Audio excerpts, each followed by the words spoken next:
Top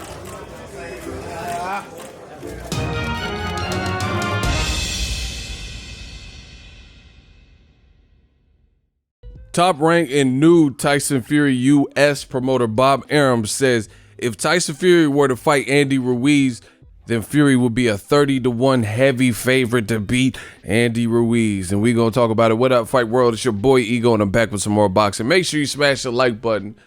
Also, subscribe to the channel. I guess I got to be the voice of reason. New media, you know what it is. Shout out to Behind the Gloves.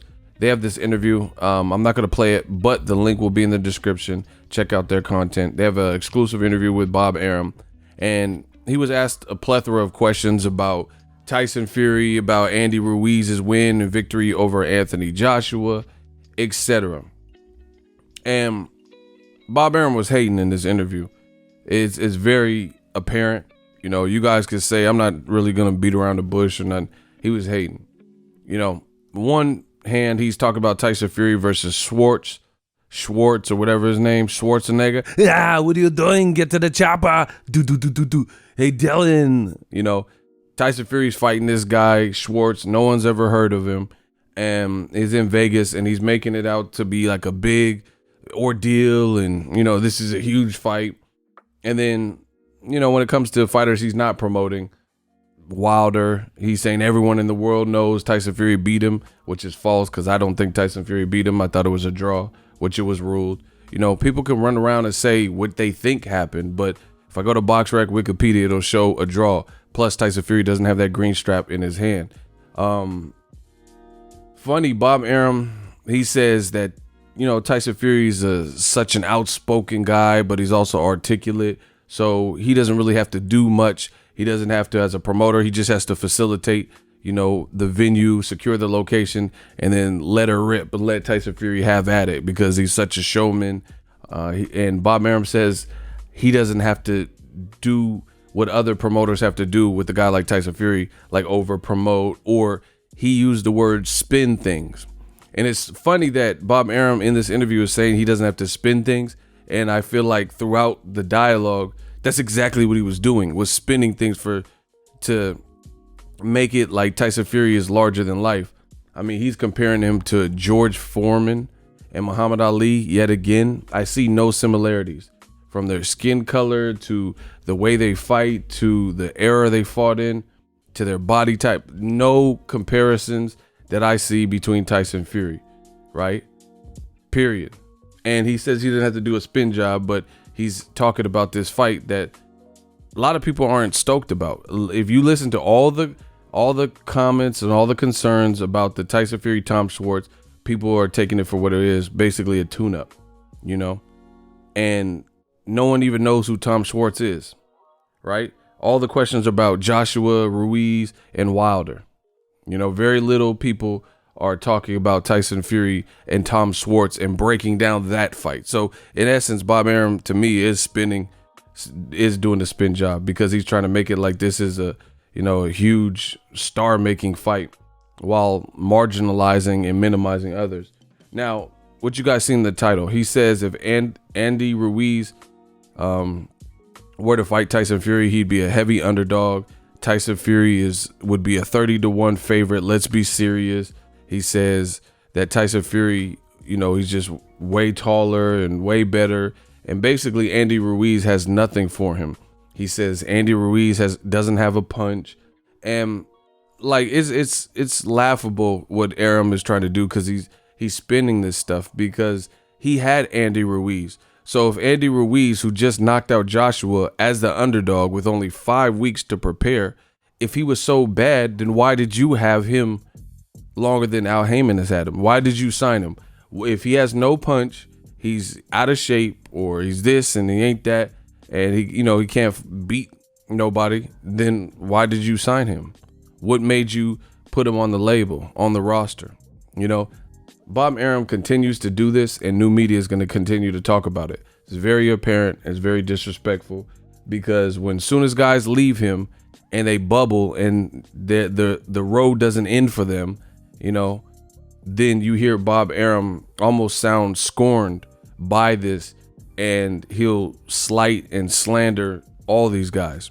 Floyd Mayweather, when Mayweather was signed with him, He said, Mayweather, he's the greatest since Muhammad Ali. And then when Mayweather leaves, Mayweather, he's a boring fighter. And then they held up the Pacquiao fight. And then he was on this whole campaign about how Floyd's boring to watch and this and that and, you know, too defensive, all this stuff. And it just goes on and on. Mikey Garcia. You didn't put Lomachenko in there with him. But when it comes to Mikey Garcia, he moved up to fight Errol Spence.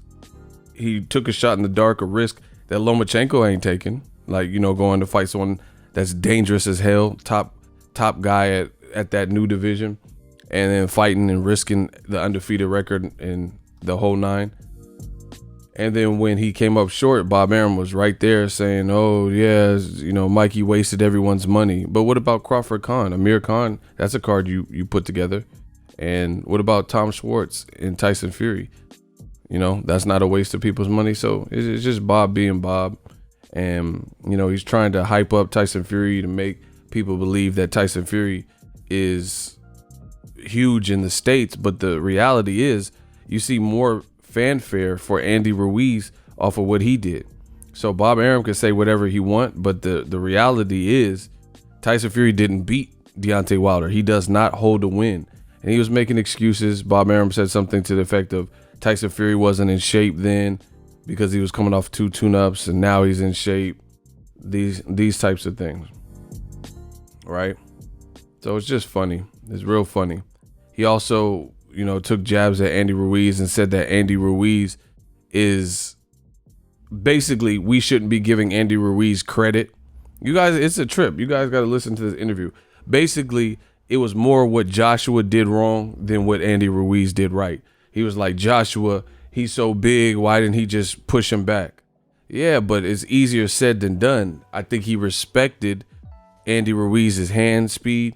You know, maybe he watched tape or something. I did a 7 reasons. Maybe he watched my 7 reasons and like, damn, this dude does have fast hands. Who knows? So it's not just it's about, you can know something about someone, but you still have to execute, you know? And we can't do that to Andy Ruiz and make it like, because he's not signed with Top Rank, make it look like he only won by default because of Joshua. You know, it's not really about Joshua. Had Joshua been in there with the lesser person, then they would have got stopped or they would have got beaten up. You know, Andy Ruiz went through the fire after being hurt. He was the first one hurt in that fight. So we're not going to play this game and this charade about, you know, Andy Ruiz, he doesn't get credit for what he did and then blame it on Joshua. He wasn't himself that night. You know, and the funny thing with new media is all these old media tactics and methods no longer work. Bob Arum, this fight week for the Tyson Fury Schwartz that nobody's talking about, Bob Arum has an interview with Fight Hub, an exclusive interview, and he's picking Andy Ruiz. He said Andy Ruiz will probably beat Joshua again. That's what he said. Google it, put it up in the YouTube search. So my thing is this. If you think Andy Ruiz beats Joshua again, then why are you taking away credit for the first one, saying he wasn't himself that night? It was an imposter and it was a doppelganger. It was Jordan Peele's Us. Why are you saying that, but then still picking him to win the rematch? Because now Joshua has a chance, an opportunity to come back. You can't underestimate the guy that beat you. So he knows full well what Andy Ruiz is bringing to the table. So why would you pick Andy Ruiz? You know, just listen to what Bob Arum's saying. He also said, I've watched Joshua fight and I always thought he was more durable. He said he thought he was more durable than what he was. But then he's saying Andy Ruiz in multiple interviews is not a big puncher, doesn't have heavy hands. So you thought Joshua was more durable, but then you keep making it like Andy Ruiz is pillow fisted because you're mad because he left and now he's signed with a black businessman, an advisor at Al Heyman, right? Then that doesn't make sense. You thought Joshua was more durable, but he's getting dropped 4 times by this guy. I mean, come on, man. New media. Y'all got to stand up. Y'all got to stand up for what's right.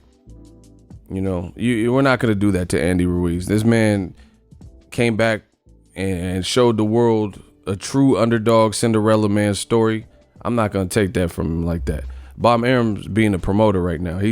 he's double talking. He says basically Andy Ruiz don't have no power, but then you said you always thought he was durable, and you were at the Parker fight because you were helping represent that fight with Duco Events. So you thought Joshua was more durable, and then he wasn't, but it was something that Joshua did wrong and nothing that Andy Ruiz did right. But you're still picking Andy Ruiz in the rematch. Makes no sense. And then as far as the nonsense about him being a 30-1 underdog, just listen to what he's saying, man. He's saying that Andy Ruiz has no power and, it'd be a massive underdog. But we don't know if Tyson Fury is the same after the Wilder bad knockdowns. Beyond that, Tyson Fury in his career factually got dropped by a cruiserweight turned heavyweight in Steve Cunningham. So there's no way you could convince me that Andy Ruiz, who just weighed 268 in the Joshua preparation, I don't know if he's going to go down or up in weight, but he just weighed 270 basically the night before the fight. There's no way you could tell me that even though he's shorter, he's not more of a ready-made heavyweight than Steve Cunningham, who is a cruiserweight with very moderate power. And that person put him down. He put Tyson Fury down. You get what I'm saying? Watch. Look, Tyson Fury, Steve Cunningham. Look. Yes, he was stopped in the end, but look, Tyson Fury got dropped by him, and that's a cruiserweight. So, this whole 30-1, I don't agree with that. I think he's undermining Andy Ruiz. Whether Tyson Fury's the favorite or not, maybe he is the favorite, but Triple G just fought an unknown Steve Rolls, right? He just fought an unknown Steve Rolls that nobody knew who he was, and Steve Rolls was like 10-1 odds. But you're going to multiply that by 30 for Andy Ruiz, who just beat Anthony Joshua, and disrespect him in that fashion, and yet you're still picking him to beat Joshua in the rematch. None of this stuff makes sense, and I think they are aware. And like I said, damn, that's the Wilder knockout. And I think they're aware that it's like he doesn't even care if it makes sense at this point. So he can try to shame Andy Ruiz, but we know what that is. This is a top rank venture. Who wouldn't want Andy Ruiz on their roster right now? He's the first ever Mexican American heavyweight in boxing history. That's a lot of positive attention, and he's guaranteed another paycheck. So your roster would be guaranteed another big fight because Joshua has the rematch clause. So to me, this is just Bob Arum hating, and he's making it too obvious and he's making it too blatant. Plus, this is a former fighter of yours, so it kind of shows the saltiness of it all. This is a guy that you managed their whole career. Like, how do you have guys for 5, 6, 10 years or whatever, and then as soon as they leave you, it's like negative stuff? Floyd and De La Hoya and then Pacquiao. Arum just recently said that Pacquiao, I hope he's not getting brain damage and shit. Andy Ruiz, Julio Cesar Chavez Jr., Mikey Garcia. It's like, damn, everybody that left. He got mad at Cotto, and then Cotto came back to him for the Sergio Martinez fight. And then Cotto left to go to Rock Nation. Then he started saying angry things at Cotto. So, we just need to give Ruiz his props. Watch the interview. Let me know what you take from it. But I just think there's a lot of disrespect. People disrespected Andy Ruiz going in, and I told you were disrespecting him before the fight. They still did it. Then Andy Ruiz produces this. Now people are still trying to disrespect him, still talking about his body, still saying it wasn't the real Joshua and stuff like that. We can't do that. That's not right. I stand up for what's right in boxing. I don't care who's mad. I stand up for what's right in boxing. And Andy Ruiz did his thing.